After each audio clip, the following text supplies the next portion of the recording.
সদ্য সমাপ্ত UEFA champions লিগের জয়ের মধ্য দিয়ে ইউরোপ সেরার মুকুট পড়েছিল পিএসজি। সেই ইউরোপের সেরা দলকেই এবার হারিয়ে দিয়েছে ব্রাজিলিয়ান ক্লাব বোটাফোগো।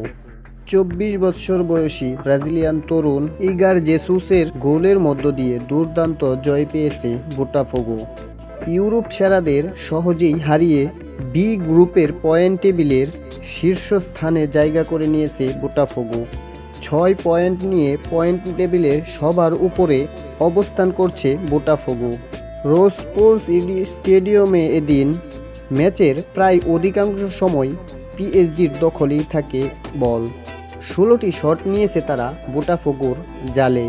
তবে প্রো আক্রমণ নির্ভর ফুটবল খেলেছে বোটাফোগো।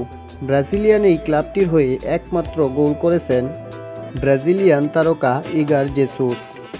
ম্যাচের 36তম মিনিটে গোলের দেখা মিলে ইগার জেসুসের। 36তম মিনিটে সেই গোলের জয়ের মধ্য দিয়ে জয়লাভ করে বোটাফোগো। হাফ টাইমের পরবর্তীতে আর গোল না পাওয়ায় 1-0 গোলের জয়ে মাঠ ছাড়ে বোটাফোগো। তো বন্ধুরা, চলছে 2025 ক্লাব বিশ্বকাপের সমস্ত খবরাখবর পেতে আমাদের এই চ্যানেলটি সাবস্ক্রাইব করে রাখুন এবং পাশে থাকা বেল আইকনটিতে ক্লিক করতে ভুলবেন না। থ্যাংক ইউ, আল্লাহ হাফেজ।